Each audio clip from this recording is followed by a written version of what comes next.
children, so today I am going to be reading you my lovely book called Two Peas in a Pod. But before we start the story, I would like to say a big thank you to my friend Cheryl Lucas for making my book come to life with her beautiful illustrations. Thanks very much, Cheryl. Okay, so let's begin the story.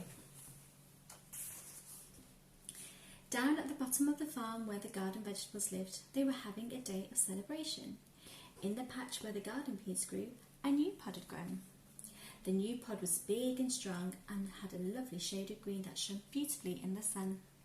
Inside the pod there were 3 peas, and their names were Sloppy, Dippy and Sappy. They loved showing off their new home to all the other peas. There we go. So right in the middle are a lovely set of peas in a new pod. The other peas in the garden did not mind the new peas showing off their home, but the 2 peas in the pod did. Their home was small and grey and only had room for 2 peas, whereas the rest of the pod homes fitted 3 peas. So there we go. They're right in the middle of the 2 peas in the pod. The 2 peas in the pod were the best of friends, and they were called Chap-pea and Split-pea, and they did everything together. One day Split-pea said to Chap-pea, "I want a bigger home because our pod is very small. I want it to be big and strong, and I want it to shine just like the new peas home in our garden." "A new home," Chap-pea replied, "but where can we find a new home, and how?" Split-pea had a plan. He jumped out of their home and started to roll along the garden to search for a new pod home. Chap-pea started rolling behind Split-pea and then shouted out, "Wait for me, Split-pea!" "Come along then, Chap-pea," Split-pea replied, and they both left their little empty pod behind. They've just started their adventure. Let's see what they're going to do next. As they were rolling along the garden, some of the other vegetables had seen them. One of the sweet potatoes called out, "Where are you going, 2 peas in a pod?" Dippy from the cabbage patch said, "And where is your home?" Chap-pea replied, "We are searching for a new pod and we want it to be big and shiny." Split-pea then said, "Our new pod home will be the best home in the garden." Their friend Sissel the carrot had seen them too, and Sissel shouted out, "Where will you go to find one? It's not safe outside the farm." But the 2 peas in a pod were already out of the garden and rolling away into the rest of the farm. The farm had long green grass, and there were little ducklings quacking away, quack quack, and following their mother duck, cows mooing, moo, and eating grass, and sheep cuddling their lambs while they were bleating, bah. Both the peas were a little frightened by all the noise that the farm animals were making, so they rolled past them as quickly as they could. So there's a cow, there's a sheep with her lambs, and there are ducks. They carried on rolling along until they came across a silky web near the garden gate.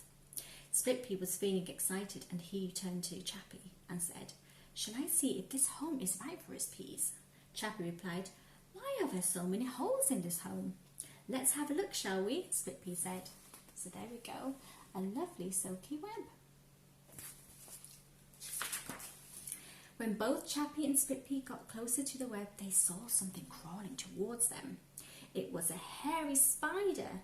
Chap-pea called out, "It's Mr. Spider's home, and he wants to eat us for his lunch." Split-pea cried out, "We've got to roll!" So both of the peas rolled as fast as they could until they saw no more of Mr. Spider and his silky web home. There we go, there's Mr. Spider, and he's got a little hat.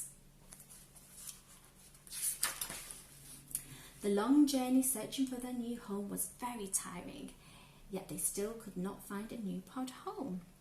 Both Split-pea and Chap-pea were feeling very sad until, that is, they heard a tiny voice saying, "Eek, eek."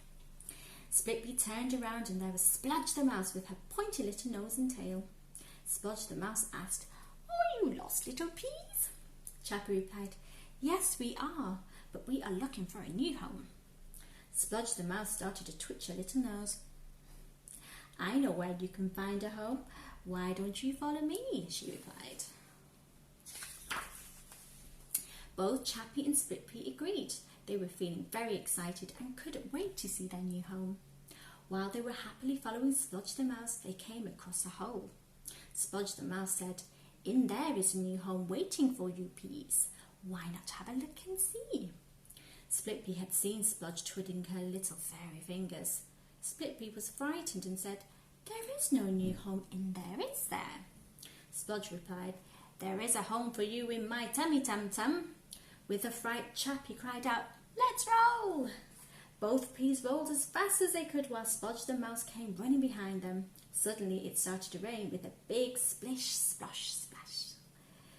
Splodge the Mouse got scared of the rain and eeked all the way back home to her little hole. There we go, it's raining and Splodge the Mouse does not like the rain. The two peas were safe and they rolled back to their garden looking for their little old pod home. The rain had stopped and the sun was shining again. Both Chap-pea and Split-pea found their little home and suddenly they saw their pod sparkling beautifully in the sun. There we go. That's their pod shining beautifully in the sunshine. Split-pea and Chap-pea jumped back into their sparkly pod home and Split-pea cried out, "I'm sorry, pod. You are our home. You were small and cosy and we will never let you go."